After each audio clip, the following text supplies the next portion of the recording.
மாணவ மாணவிகளே, இன்று நாம் பார்க்கின்ற சோதனையினுடைய பெயர் load test on 3-phase slip ring induction motor. இந்த எக்ஸ்பெரிமெண்ட் ஆனது 4ஆம் பருவ மின்னியல் பிரிவு மாணவர்களுக்கு electrical machines and instrumentation practical என்ற செய்முறை பாடத்தின் கீழ் வருகிறது. 3-phase இண்டக்ஷன் மோட்டார் என்பதில் 2 வகை இருக்கிறது. ஒன்று ஸ்லிப் ரிங் இண்டக்ஷன் மோட்டார், மற்றொன்று ஸ்குரல் கேஜ் இண்டக்ஷன் மோட்டார். இந்த 3-phase இண்டக்ஷன் மோட்டாரை பொறுத்தவரையில் 2 வகையிலுமே அதனுடைய ஸ்டேட்டார் என்று சொல்லப்படுகின்ற சுழலாத பகுதி ஒரே மாதிரியான அமைப்பை கொண்டிருக்கும். அதாவது 3-phase வைண்டிங் ஸ்டேட்டாரில் இணைக்கப்பட்டிருக்கும். இந்த ஸ்லிப் ரிங் இண்டக்ஷன் மோட்டாரில் பார்த்தீர்கள் என்றால் ஸ்டேட்டாரில் 3-phase வைண்டிங் கொடுக்கப்பட்டிருக்கிறது. இதே அமைப்பு தான் ஸ்குரல் கேஜ் இண்டக்ஷன் மோட்டாரிலும் இருக்கும். இந்த ஸ்டேட்டாருக்கு 3-phase வைண்டிங்குக்கு நாம் 3-phase சப்ளை கொடுக்கும்போது அது ஒரு சுழலும் காந்தப்புலத்தை உருவாக்கும். அதாவது ரொட்டேட்டிங் மேக்னெட்டிக் ஃபீல்டை உருவாக்குகிறது. இதுதான் ஸ்டேட்டானுடைய அமைப்பு. ரோட்டானுடைய அமைப்பை பொறுத்து தான் ஸ்லிப் ரிங் இண்டக்ஷன் மோட்டாரும் ஸ்குரல் கேஜ் இண்டக்ஷன் மோட்டாரும் மாறுபடுகின்றன. ஸ்குரல் கேஜ் இண்டக்ஷன் மோட்டாரில் காப்பர் பார்ஸ் வரிசையாக அடுக்கப்பட்டு என்ட்ரிங்ஸால் அது கனெக்ட் செய்யப்பட்டிருக்கும். வைண்டிங் இருக்காது. ஆனால் ஸ்லிப் ரிங் இண்டக்ஷன் மோட்டாரில் வைண்டிங், ரோட்டாரிலும் வைண்டிங் காணப்படும். ஆக ஸ்லிப் ரிங் இண்டக்ஷன் மோட்டாரில் ஸ்டார்ட் செய்யும் பொழுது அதனுடைய வைண்டிங்கில் மிக குறைவான அளவு ரெசிஸ்டன்ஸ் இருப்பதால் அது அதிகமான கரண்டை உள்ளிழுக்கும். அதனால் அது டேமேஜ் ஆகுகின்ற வாய்ப்பும் அதிகம். எனவே இந்த வைண்டிங்கில் நாம் அதிகமான ரெசிஸ்டன்ஸை ஆட் செய்வதன் மூலமாக ஸ்டார்டிங் கரண்டை நாம் லிமிட் செய்ய முடியும்.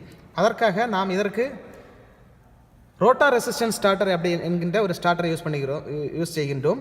அதாவது ரோட்டார் ரெசிஸ்டன்ஸை ஆட் பண்ணி 3 ஃபேஸ்லையுமே ரோட்டார் ரெசிஸ்டன்ஸை அதிகமாக ஆட் செய்வதன் மூலமாக அதனுடைய ஸ்டார்டிங் கரண்டை நாம் குறைக்க முடியும். இந்த சுழலும் பகுதியில் இந்த வைண்டிங் அமைந்திருப்பதால் அதற்கு அந்த 3 முனைகளும் அதில் ஸ்லிப் ரிங் என்று சொல்லப்படுகின்ற அமைப்பில் இணைக்கப்பட்டிருக்கும். எனவே தான் இதற்கு ஸ்லிப் ரிங் இண்டக்ஷன் மோட்டார் என்று பெயர். இதை எவ்வாறு செய்ய வேண்டும், அதனுடைய கனெக்ஷன்ஸ் எவ்வாறு கொடுக்க வேண்டும் என்பதை நாம் இங்கே பார்க்கலாம். இதில் 3 ஃபேஸ்கள் உள்ளன. RYB என்று 3 ஃபேஸ்கள் இருக்கின்றன. இந்த 3 ஃபேஸில் வோல்டேஜ், இன்புட் வோல்டேஜை கணக்கிடுவதற்காக நாம் இங்கே ஒரு வோல்ட் மீட்டரை இணைக்கின்றோம். ஆருக்கும் ஒய்க்கும் இடையில் ஒரு வோல்ட் மீட்டர் இணைக்கப்பட்டுள்ளது. அது 0 to 600 வோல்ட் MI என்றால் மூவிங் அயன் என்று பொருள். 0 to 600 வோல்ட் ஏன் பயன்படுத்துகிறோம் என்று கேட்டோம் என்றால் 440 வோல்ட் 440 வோல்ட் தான் நம்ம அங்கே கொடுக்குறோம். இரண்டாவது, ஒரு அம்மீட்டர் ஆனது சீரியஸாக இணைக்கப்பட்டுள்ளது 0 to 10 amps. ஸோ ஆர் ஃபேஸிலிருந்து சீரியஸாக அம்மீட்டரிலிருந்து இன்னொரு எண்ட் வாட்மீட்டருடைய எம் என்ற டெர்மினலில் இணைக்கப்பட்டுள்ளது. நமக்கு இன்புட் பவரை மெஷர் செய்வதற்காக இந்த வாட்மீட்டர் பயன்படுத்துகிறோம். 3-phase என்பதற்காக நாம் 2 வாட்மீட்டர்கள் இங்கே பயன்படுத்தப்படுகின்றன. ஒவ்வொரு வாட்மீட்டரிலும் கரண்ட் காயில் எனப்படுகின்ற ஒரு காயிலும் ப்ரெஷர் காயில் என்று சொல்லப்படுகின்ற ஒரு வோல்டேஜ் காயிலும் இருக்கும். கரண்ட் காயில் சீரியஸாக கனெக்ட் பண்ணப்பட்டிருக்கும். ப்ரெஷர் காயில் பேரலாக கனெக்ட் செய்யப்பட்டிருக்கும். ஸோ முதல் வாட்மீட்டருடைய கரண்ட் காயிலானது ஆர் ஃபேஸுடன் இணைக்கப்பட்டுள்ளது. MMCயும் ஷார்ட் செய்துவிட்டு அதனுடைய L பாயிண்டை L1இல் கனெக்ட் செய்ய வேண்டும். L1 என்பது L1, L2, L3 என்பது ஸ்டார்டர், ரோட்டார் ரெசிஸ்டன்ஸ் ஸ்டார்டனுடைய இன்புட் டெர்மினல்ஸ். இரண்டாவது வாட்மீட்டருடைய கரண்ட் காயில் ஆனது B ஃபேஸுடன் பக்க இணைப்பில், அதாவது சீரிஸாக இணைக்கப்பட்டுள்ளது. அதன் MCயை ஷார்ட் செய்துவிட்டு L என்கின்ற டெர்மினலை நாம் L3இல் கனெக்ட் செய்ய வேண்டும்.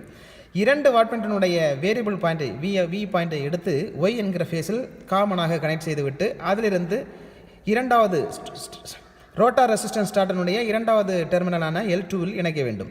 இது ஸ்டார்டனுடைய இன்புட் சைடு. ஸ்டார்டனுடைய அவுட்புட் பக்க சைடில் A, R1, B, R2, C, R3 இருக்கின்றன. இதில் A, B, C என்பது ஸ்டேட்டார் வைண்டிங்கை குறிக்கிறது. R1, R2, R3 என்பது ரோட்டார் வைண்டிங்கை குறிக்கிறது. எனவே நாம் இந்த ஸ்டார்டனுடைய ஏஐ ஸ்டேட்டானுடைய A பாயிண்டிலும் பிஐ B பாயிண்டிலும் சிஐ C பாயிண்டிலும் கனெக்ட் செய்ய வேண்டும். அதே போல் ஸ்டார்டனுடைய R1 பாயிண்டை ரோட்டானுடைய R1 பாயிண்டிலும் R2, R2விலும் R3, R3லும் கனெக்ட் செய்ய வேண்டும். இதுதான் இதனுடைய கனெக்ஷன் செய்கின்ற முறை. இதை எவ்வாறு செய்வது என்பதை நம்முடைய திரு பார்த்திபன் அவர்கள் சொல்வார். இந்த சர்க்யூட் டயக்ராம் குறித்து நம்ம பார்த்தோம். இதை எப்படி கனெக்ட் பண்ணுறதுன்னு பார்க்கலாம். இந்த பேனல் செட்டிங் வந்து பார்த்திங்கன்னா ஒரு ஸ்லிப் ரிங் இண்டக்ஷன் மோட்டாரை கனெக்ட் செய்து ரன் பண்ணுவதற்கு தேவையான அமைப்பு கொடுக்கப்பட்டிருக்குது. இங்கே 3-phase சப்ளை இருக்குது. அதுக்கு அடுத்தபடியாக இந்த செட்டப் வந்து பார்த்திங்கன்னா ஒரு ரோட்டார் ரெசிஸ்டன்ஸ் ஸ்டார்டர். இது ஒரு ஸ்லிப் ரிங் இண்டக்ஷன் மோட்டாருடைய செட்டப். ஓகேங்களா? இப்போது நம்ம எப்படி கனெக்ஷன் பண்ணியிருக்கோம்னு பார்க்கலாம். ஆர் மற்றும் ஒய் ஃபேஸில் பேரலாக வோல்ட் மீட்டர் இணைக்கப்பட்டிருக்கிறது. அதுக்கு அடுத்தபடியாக அம்மீட்டர் ஆர் ஃபேஸிலிருந்து அம்மீட்டர் கனெக்ட் செய்யப்பட்டு அம்மீட்டரினுடைய வோல்டேஜ் கரண்ட் ரேஞ்சிலிருந்து வாட் மீட்டர் 1 இணைக்கப்பட்டுள்ளது. வாட் மீட்டர் 1 ஆனது எம்மில் இணைக்கப்பட்டு சி என்ற பாயிண்டோடு லூப் செய்யப்பட்டுள்ளது. அடுத்தபடியாக எல் என்ற பாயிண்டிலிருந்து ரோட்டார் ரெசிஸ்டன்ஸ் ஸ்டார்ட்டுடைய இன்புட் பாயிண்டான ஆர் அதாவது L1 என்ற பாயிண்ட்டுக்கு கொடுக்கப்படுகிறது. அடுத்தபடியாக ஒய் ஃபேஸிலிருந்து வாட் மீட்டருடைய ப்ரெஷர் காயிலான வோல்டேஜ் காயிலுக்கு 600 ரேஞ்ச் எனப்பட்ட இடத்துல இந்த ஒய் ஃபேஸ் கொண்டு வந்து கனெக்ட் செய்யப்படுகிறது. அடுத்த வாட் மீட்டர் 2க்கும் அப்படியே அந்த ஒய் ஃபேஸ் லூப் செய்யப்படுகிறது. லூப் செய்யப்பட்டு ரோட்டார் ரெசிஸ்டன்ஸ் ஸ்டார்ட்டுடைய ஒய் டெர்மினலில் கனெக்ட் செய்யப்படுகிறது. அடுத்தபடியாக பி ஃபேஸ் நேரடியாக வாட் மீட்டர் 2ல் எம் என்ற பாயிண்டில் கனெக்ட் செய்யப்பட்டு சி என்ற பாயிண்ட்டுக்கு காமன் என்ற பாயிண்ட்டுக்கு லூப் செய்யப்படுகிறது. அடுத்தபடியாக எல் என்ற டெர்மினலில் இருந்து ரோட்டார் ரெசிஸ்டன்ஸ் ஸ்டார்ட்டுடைய பி என்ற டெர்மினலோடு இணைக்கப்படுகிறது. அடுத்து இதில் ஏபிசி மற்றும் R1 R2 R3 என்ற ரோட்டார் ரெசிஸ்டன்ஸுடைய டெர்மினல்கள் மோட்டாருடைய ஏபிசி மற்றும் R1 R2 R3 இவைகளுக்கு இணைக்கப்படுகிறது. A to A, B to B, C to C. R1 R1 R2 R2 R3 R3 இப்படியாக கனெக்ட் செய்யப்படுகிறது. இது ஒரு ரோட்டார் ரெசிஸ்டன்ஸுடைய ஒரு கம்ப்ளீட் சர்க்யூட். இதை ஆப்ரேட் செய்வதற்கு முன்பாக சில ப்ரிகாஷன்ஸை நம்ம பார்க்கணும். அதாவது முன்னெச்சரிக்கையாக நம்ம பார்க்க வேண்டிய விஷயம் என்னென்னா, இந்த ரோட்டார் ரெசிஸ்டன்ஸ் ஸ்டார்டரில் 4 பாயிண்ட் இருக்குது. 1 2 3 4 என்ற 4 பாயிண்ட் இருக்குது. இது வந்து பார்த்திங்கன்னா இன்டர்னலாக கனெக்ட் பண்ணப்பட்டிருக்கிற இந்த ரெசிஸ்டன்ஸோடைய அளவு.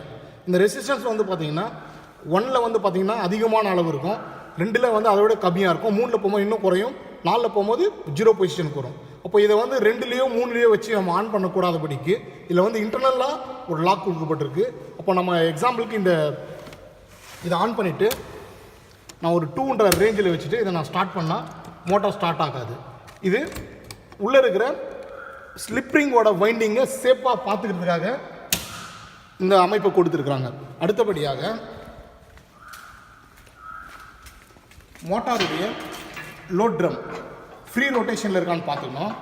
நம்ம பேலன்ஸ் பண்ண மெஷர்மெண்ட் பார்க்கக்கூடிய S1 S2 என்ற இந்த டெர்மினல் 0 பொசிஷனில் இருக்குதா என்பதை கன்ஃபார்ம் செய்து கொள்ள வேண்டும். அப்படி இருக்கும் பட்சத்தில் நாம் 3 ஃபேஸ் சப்ளையை ஆன் செய்து மோட்டரை ரன் பண்ணலாம். ஒரு 3 ஃபேஸ் சப்ளையை நம்ம ஆன் பண்ணுறோம்.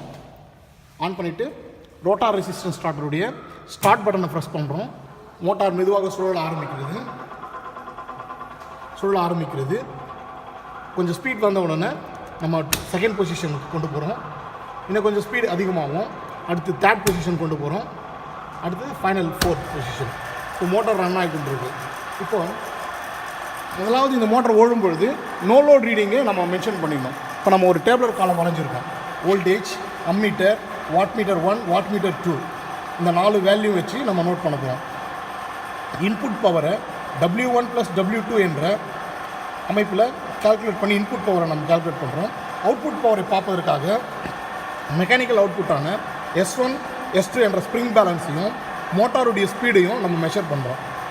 இங்கே வந்து குறித்து கொள்ள வேண்டும். குறித்து கொண்டு இந்த டார்க் என்ற இடத்துல S1 S2 என்பதை மைனஸ் பண்ணி R என்ற அந்த லோட் ட்ரம்மோட அதாவது லோட் ட்ரம்மோட அந்த ரேடியஸை நம்ம என்ன பண்ணணும்னா இதோட பெருக்கினா நமக்கு டார்க் கிடைக்கும். டார்க் கிடைச்ச உடனே நம்ம அவுட்புட் ஃபார்முலாவில் சப்ஸ்டியூட் பண்ணி 2π/NT/60 × 9.81 என்ற இந்த ஃபார்முலாவில் சப்ஸ்டியூட் பண்ணோம்னா அவுட்புட் பவர் கிடைக்கும். எஃபிஷியன்சியை பார்க்க இன்புட் பவரையும் அவுட்புட் பவரையும் இந்த ஃபார்முலாவில் சப்ஸ்டியூட் பண்ணி × 100 பார்த்தோம்னா பர்சன்டேஜ் ஆஃப் எஃபிஷியன்சி இந்த மோட்டாரில் கிடைக்கும். இப்போ இந்த மோட்டாரை நம்ம ரன் பண்ணிட்டோம். இப்போ நம்ம லோட் டெஸ்ட் பண்ண போகிறோம். இப்போ இந்த மோட்டாருடைய நேம் பிளேட் டீட்டெயில் பார்க்கும்போது 7.5 ஆம்பியர் வந்து ஃபுல் லோடில் எடுக்கும். அட் ப்ரெசென்ட் நோ லோடில் வந்து பார்த்திங்கன்னா நியர் 4 ஆம்ஸ் இது எடுக்குதுங்க. அதாவது 3.95 ஆம்ஸ் கிட்டே எடுக்குது. இப்போ நான் லோட் பண்ணுறேன். ஒவ்வொரு லோடாக நம்ம போட்டு நம்ம செக் பண்ணலாம். 2 வேரியபிள் பாயிண்ட் இருக்குது நம்ம லோடில். ஒன்று ஃபிக்ஸடாக வச்சுட்டு ஒன்று மட்டும் நம்ம வேரி பண்ணுறோம். வேரி பண்ணும்போது நம்ம கரண்ட்டை வந்து ரெஃபரன்ஸாக வச்சுருக்கணும்.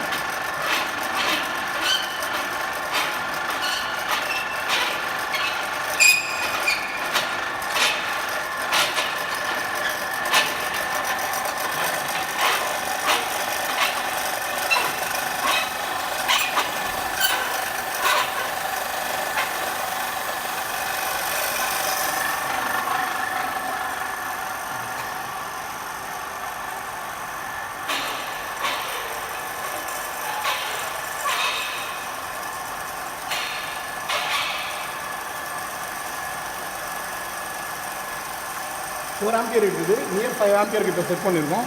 இதை வந்து நம்ம ஃபஸ்ட் ரீடிங் எடுத்து வாட் மீட்டர் 1 வாட் மீட்டர் 2 ரெண்டுத்தையும் குறிச்சிக்கிறோம். இந்த டைமில் எவ்வளோ ஆர்பிஎம் இருக்குது, S1 எவ்வளோ இருக்குது, S2 எவ்வளோ இருக்குது, இதனுடைய விஷயங்களை இங்கே குறித்து இந்த ஃபார்முலாவில் நம்ம சப்ஸ்டிட் பண்ணணும். இது வந்து பார்த்திங்கன்னா அப் டு ரேட்டட் கரண்ட் வரையும் இந்த லோடை வந்து வேரி பண்ணணும். நியர்பை ஒரு 4 அல்லது 5 ரீடிங்கை வந்து இது மாதிரி பதிவு செய்து இந்த கால்குலேஷனில் அப்ளை பண்ணி நம்ம எஃபிஷியன்சியை பார்க்கலாம். இப்போ மோட்டரை ஆஃப் பண்ணுறதுக்கு முன்னாடி நம்ம எந்த லோடெல்லாம் லோட் டைப் பண்ணல அந்த ஸ்ப்ரிங் பேலன்ஸை மறுபடியும் 0 பொசிஷன் கொண்டு வரணும்.